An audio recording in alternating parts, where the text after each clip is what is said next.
Welcome to Health Talk. This is your host and host Dr. Ashish Chauhan, Consultant Preventive Medicine Apollo. Today we are going to talk about something which we see every day. 1.5 to 2 million people meet with head injuries every day in India. Around 10 lakh people die every year in India because of head injury. Head injury has become an everyday part of life, especially on the roads, and yes, we need to handle it with our right awareness amongst us. And to discuss the same, today we have with us the leading neurosurgeon of Apollo with us, Dr. Amitava Ray.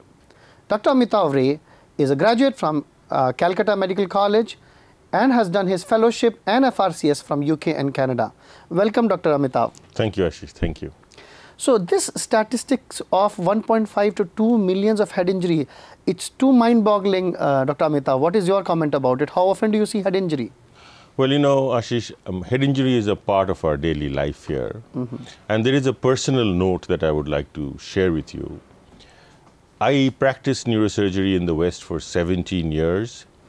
And the number of head injuries I saw in 17 years in the UK and the Canada, I saw in 6 months in Hyderabad. Oopsie daisies. In 17 years in UK and Canada, you saw in 6 months in India. That's a big number. India, okay. And I think one of the tragedies of head injury is that most of the head injured people are actually young people. They are actually people who contribute to our economy. They are usually the breadwinners in their families and in their societies. And so this is a terrible problem. I mean, if you think about it, there are 2 Boeing 747s that crash every day, and that many people are dying. Yet, it doesn't seem to be on the top of our public awareness list. And most of it actually can be prevented with simple things. See, what kind of cases do you see? Say, head injury primarily is from, I think, road traffic accident? So, I think about 50% of what we see, and I think that actually corroborates with the statistics that we have, is from road accidents. And road accidents are of multiple kinds. So, there are people who drive motorbikes and scooters without helmets, and I think that is a cardinal sin. You should not be driving two-wheelers without accidents. They often skid and fall, especially during the monsoon. Potholes are not seen, there is water logging. They will fall, and what could be a completely preventable injury lands up in something that is far more serious. Okay.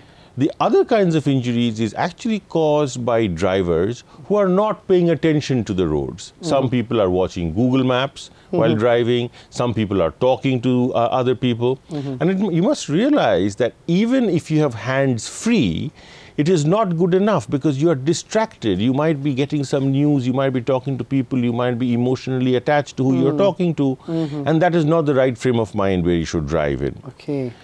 There are a lot of people who actually are running or exercising in the roads.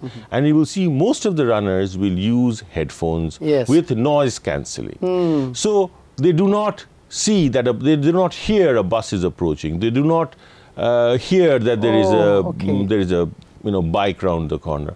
And these simple things also cause a lot of accidents. So people need to understand that these Western comforts come with a price, and sometimes they cost you your own life. So I think, driving with this while texting on the cell phone or talking on the phone is too dangerous. It is very dangerous. Okay? And these are simple things. As a society, if we actually imbibe it, a lot of our very productive engineers, doctors, accountants, and people who contribute to society will still be alive, and we see this every day. One of the other things that people need to understand is that once you have a bad head injury, once the neurons and the supporting structures in your brain are damaged, they actually do not come back. Oh yeah, nerves don't regenerate. So central nervous system nerves don't regenerate. So whatever happens is usually permanent. Okay, and that is why the burden of head injury in society is so big. And unfortunately, in India, it seems to be rising every day. When you talked about, accidents and head injuries because of various reasons on the road traffic area and accidents, what is the importance of the bystanders? and what is the importance, how to be ready? Because the biggest, what is your main tussle in casualty when you see patient with head injury?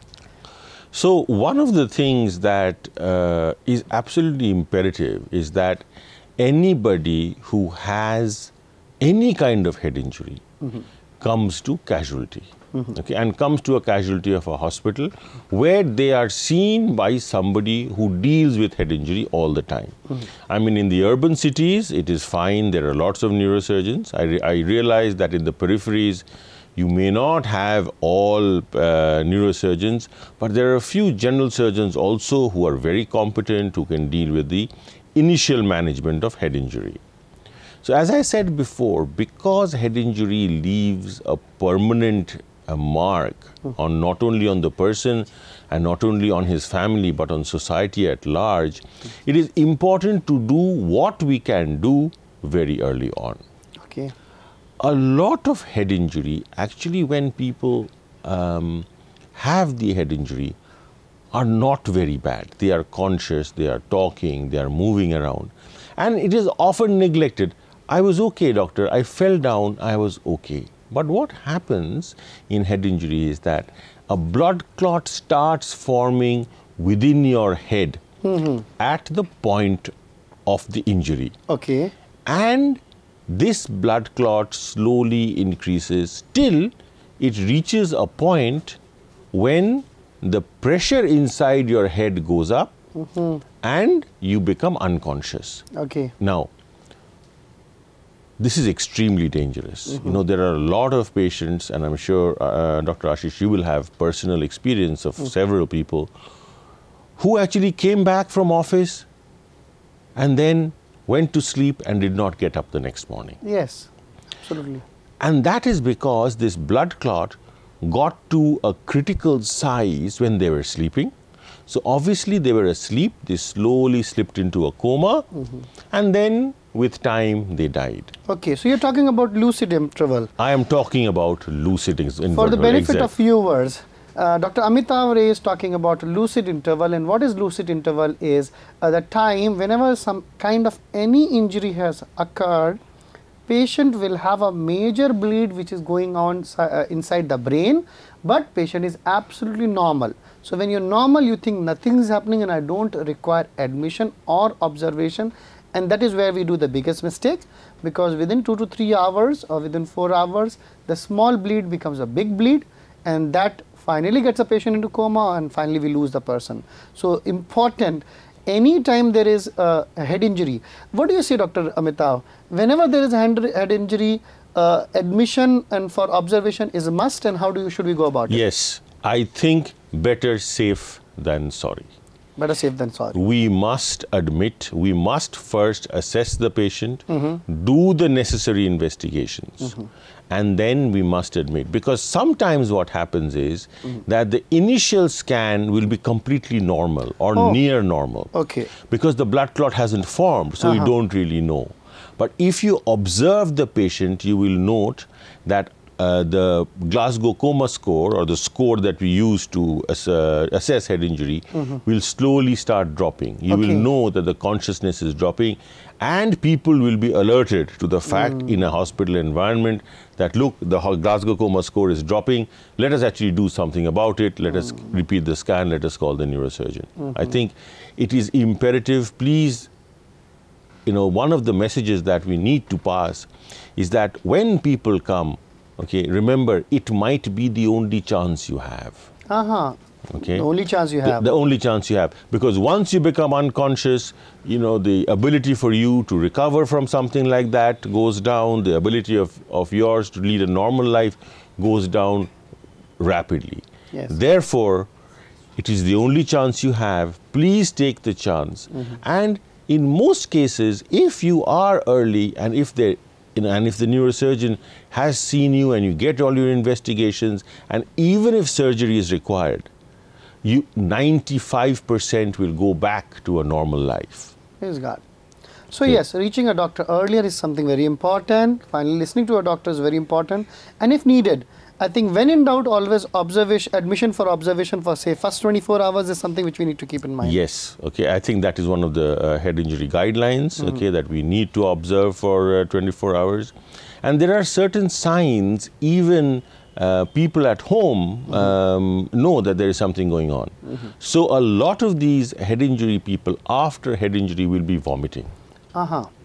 This vomiting is not because of the stomach. You will see people giving them Eno and Digene and Pantocid for it. It has nothing to do with the stomach. It is because of the head injury. So tell me very simple, Dr. Amitav, what are the clear-cut sign of patient requiring admission in case of head injury? Okay. One is if there has been a major accident. Okay. Okay. So somebody has been unconscious, somebody has died, whatever the situation is, we must admit, and that is one of the major things from the history. If a patient is not completely conscious, he's drowsy, he's having difficulties keeping awake, that is the second most important sign. Okay. The third sign, and this often happens in children, vomiting. Vomiting. Okay. Patient has a vomiting post injury should be admitted. So if sometimes at the time of injury you have one vomit, okay, and children often do that. But if after that you are having 2 or 3 or 4 episodes of vomiting, they need to come to hospital, they need to be observed, they need their scans and everything that there is. Okay. Okay. So that is extremely important. What about seizures?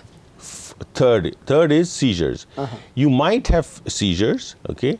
Obviously, I think people, if you have a seizure, normally people do tend to come to hospital, okay, because they know that something is going on. But sometimes things like vomiting don't normally ring a bell for people who do not know. The other thing is being drowsy or sleeping. Now, a lot of these accidents happen at night, okay, because people are intoxicated and they are driving rashly. And a lot of these get missed because people think, oh, he has consumed alcohol and he has driven, which is another complete no-no. I think our social responsibility should prevent us from drinking and driving. And he's sleeping because he's sleeping off his alcohol. And I know of several deaths that have happened because of this. Oh, okay.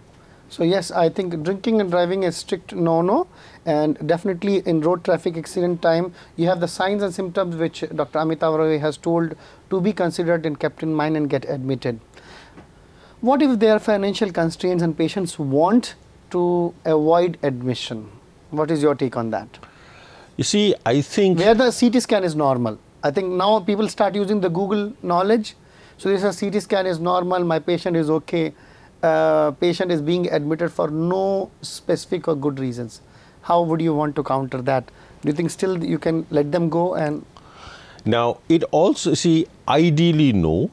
I think nowhere in the world other than here that I have worked in this happens. If they have a head injury, they come in and they get admitted. And I think there is a hospital to suit every budget today. Okay.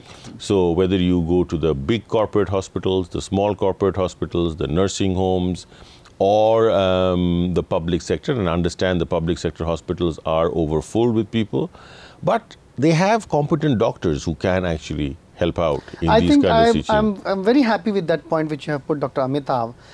In India, we have various hospitals of various capacities as well as budgets. Correct. So if by any chance you are denying a costly or corporate hospital because of your financial reasons, move out of that hospital and go to the one which you can afford. But definitely, I think your take-home message which you want to leave definitely go to a hospital and be monitored overnight. I think that's important to be considered for all of us. Right. Okay, that's a good one. The other thing is sometimes, see, everything is not written in stone in medicine, and we know there are variations. So suppose you get admitted for 24 hours and you go home. 99% of anything that will happen within the first 24 hours. Yes. And or within the first 48 hours at most. But I have seen people have large blood clots at 14, 15 days after injury. So that is a very rare possibility, but it does happen. So I always say, after you've had a hit to the head or you've had an accident, please be aware. And you will find that most of the hospitals that discharge you from hospital will give you a head injury sheet. Now, these head injury sheets are available at most of these hospitals, and you get hold of one of these head injury sheets. It tells you exactly what are the symptoms to look forward to. Some of the symptoms I've actually mentioned in my talk. And they will tell, and they'll give you a guide as to, yes, if these happen, please bring him back to the hospital. Okay. If there is a problem with the patient, okay, please do not try to call the doctor, because he cannot do anything with him in his home and you in your home, or him operating and you in your home. So it's best to first bring the patient to casualty. You will get immediate attention there, and then it can be taken forward. Okay, that's fine. So when in doubt, reaching a doctor is a must. We don't have a choice. I think 10 lakhs death per year is a big number. That comes around 2,000 to 3,000 deaths per day. And in your words, which could be avoided, most of them could be avoided. I think the majority of these can be avoided. You know, now if you put it in perspective, okay, 10 lakh deaths, that is, we are losing 3 times the population of Iceland every year. Oopsie daisies. Okay. Which is a huge number. Okay, talking from head injury and road traffic accident, the second cause for the highest number of head injuries after road traffic accident is a falls. Right. How often do you see the falls, and what kind of patients come with, and how do they have a... So falls, I think there are 2 categories of falls. One is people who actually fall down because of some other heart problem, or as Dr. Ashish, you know very well, diabetics have this very high incidence of what we call transient ischemic attacks, and they suddenly lose consciousness and they fall. And one of the things I would like to say in elderly falls is that a lot of the elderly patients today either have heart problems or have problems related to diabetes are on blood thinners. Blood thinners today is used for a lot of things, including prevention of heart disease, prevention of stroke, etc., etc. And for these, people are on clopidogrel or aspirin or one of these tablets. Now, if you are on one of these tablets, it is imperative that if you have a fall, however minor, you come to the hospital and get it checked out. Okay? Because what happens is these drugs stop your blood from clotting. So what might have been a small clot in a normal person can turn out to be a rather large clot in a person who is having either clopidogrel or aspirin or something like that. So that is one portion. Elderly falls, especially at home, if people are either diabetic or hypertensive and have other issues with cardiac disease, must come. The second most common thing is people throwing something from their balconies, from high rises, or construction workers, you know, throwing, you know, letting loose of something that falls. And I've seen some very horrendous injuries where objects have fallen from 10 to 12 floors on people's heads. Okay, and I think a certain amount of education, a certain amount of civic sense needs to be inculcated. Yes. Especially in construction sites. Okay. Now, even in construction sites, not everybody wears a hard hat. Okay. Sometimes we know that things fall in construction sites and that cannot be avoided. Yes. So please, however complete the building might be, please wear hard hats. Please take precautions. Okay, because there is only one head and there is only one brain, and an injury to the brain can be permanent. Okay. The third thing that we see, and I am actually very shocked to say this, a lot of these children, actually I have had several in the last few years, where children actually while playing on their balconies have fallen down. Yes. Okay, and there are a combination of 2 things. One is some people were trying to climb and they fell down, but I've also had children where actually the whole balcony has given way. Yeah, I know. Okay, and what's the reason? Like, the construction material or overweight, or what is the thing? I in think, your experience. I mean, I think what I know, however heavy the child is, I think we have to make buildings so that you can have a 12-year-old play and sort of shake the railing and it not come out. It should not come out. Okay.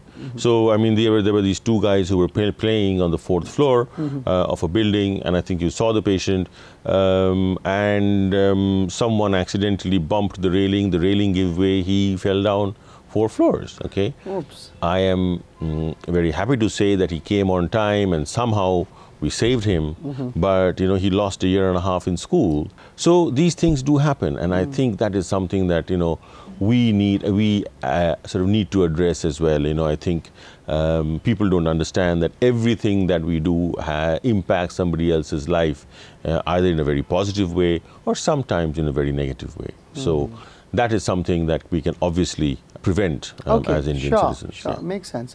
So that gives us a good idea.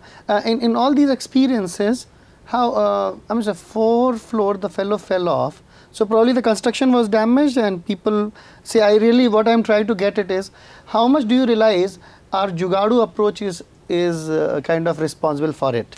Say, because a lot of people, they bargain a lot. Right. And when you bargain, especially in buying property and stuff like this, or with the engineering or with the contractors, so you end up having something substandard, and finally that gives that takes a life of one of your family members. Yeah, I think I think that is absolutely true. I think what you have said is true.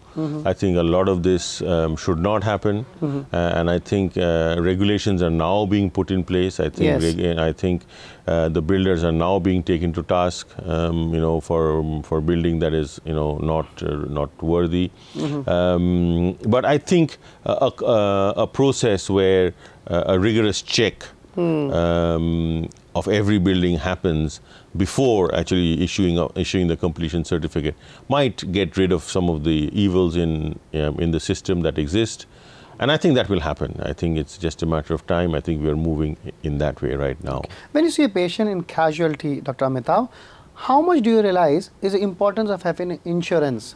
So head injury is there, you require patient to be admitted, but they don't have insurance, and definitely no one of us roams around with cash or credit card. So what is your take on that? How important is insurance compared to your experience with UK and Canada? Okay, so I think in the UK it's a national healthcare system. Completely free for everybody. It is free at the point of delivery, but you must understand that every citizen pays 50% income tax and 20% VAT, and a large proportion of this money goes into funding the NHS. Okay, I think if we say that Indian healthcare is expensive, I think that is really false. Statement. Yeah, if you compare what we pay here in India, I think it is. Say, compared to a surgery which you have done it in UK or Canada, to a surgery which you do it in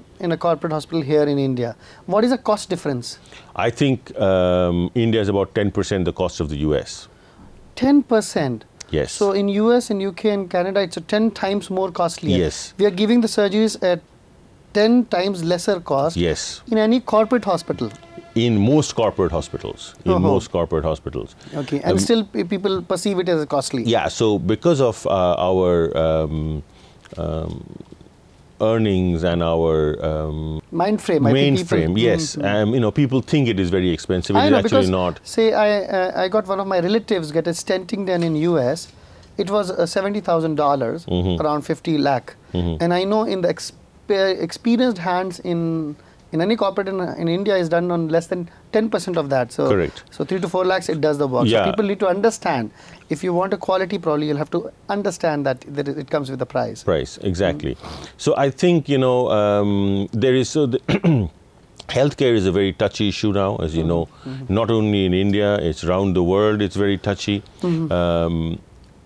we are trying, we are grappling with the situation. We have got huge population, and we have got a lot of people who are, who are being taken sick. And it's not only in the case of head injuries, as you know, unfortunately, because of our lifestyle, our sedentary lifestyle, India is already the heart disease capital of the world. It is soon going to become the diabetic capital of the world. It is the diabetic capital. It is the diabetic capital. It kills 10 diabetics die every minute. Right. And out of those 10, 2 or 3 are with head injury because they get TIA. Correct. So people have to understand that. So I think insurance turns out to be the most important thing. And people need to consider insurance, the amount that you pay in your health insurance will never go waste. I know. Because at some point in your life, you will require that amount of money. Okay. And do it with whichever company you're comfortable with. Whichever company you're comfortable with, wherever you're comfortable with, however little you have. Okay. I think the state-run schemes have not yet been finalized, and there is a lot of restrictions being put on them. But it's always good to have your own health insurance because you have control over what you want, where you want to go, etc., etc. And I think, this is something that we need to look at. As a society, we need to look at this at this point. Whether whether everybody pays a very high tax for a system, or whether each one of us take charge of our own lives, the lives of our near and dear ones, the lives of our families, and say, well, I as the breadwinner will make sure that my father, my mother, my wife, my children, in case there is a necessity, will have the best of health care. I know, that's true. And I can tell you this much, today, Indian doctors are treating patients not only in India, but 70% of the doctors in the UK are Indian. 70%? Okay, and neurosurgery in the US, almost 50% are Indians. Oh, that's a good number. So, India is producing some of the brightest minds that are serving people all over the world, okay? And there is no reason they cannot do it in India. And I think they are doing it in India to a large extent. I think the people need to realize that they are doing it. People need to realize is that the whole onus of this problem cannot be placed on the doctor. No, that's but true. it is something that society at large has to grapple with. I think society, charitable groups, charitable groups, along with local politicians, national politicians, and bodies that control healthcare. Okay, 2-line message for our viewers. What is the final take home they should keep it listening to Dr. Amitava Ray, the topmost neurosurgeon of Southeast Asia? Thank you. So I would suggest there one thing about head injury, or two things about head injury. One, please be aware of your surroundings, whether you're crossing the road, whether you're driving the car, and do not be distracted. Okay. So I think that is the first message. Okay. So if you are driving to class tomorrow, please make sure that you are aware, okay? And take the precautions. So if you're driving a two-wheeler, please wear a helmet, okay? I tell all my patients, I said, next time you get on the two-wheeler, before you put on your shirt, put on your helmet, okay? Because if you don't put on your shirt, people will look at you, but if you don't put on your helmet, you have a problem. So that is one, okay? And the second thing is, in the unfortunate case that you have an accident, please make sure you come to the hospital early, and please listen to your doctor. Okay, that's fine. Today we discussed so many topics related to head injury, how it can be prevented. We are really thankful for Dr. Amitava Ray to have discussed this out, but everything is easy to remember when we remember it as a mnemonic. So how to save your head? H is for helmet always. Your loved friend who's going on a bike, or you are sitting as a pillion rider, wear helmet always. E is for eyes and ears to be uncovered. Yes, your eyes cannot be distracted, your ears cannot be distracted. You can't have microphones or earphones you're using while driving. A is for alcohol. Alcohol is something you need to stay away from, or at least be responsible while you're drinking, and driving along with alcohol is something strictly to be avoided. D is drive and drink responsibly. So H is helmet always, E is eyes and ears to be taken care of. A is alcohol, strictly no, no. And D is drink and drive responsibly. Remember this and save your family member, your breadwinner, and your family from a catastrophe. Stay happy, stay healthy, stay blessed. Thank you. Thank you, Dr. Amitava. Thank you, Ashish, for having me.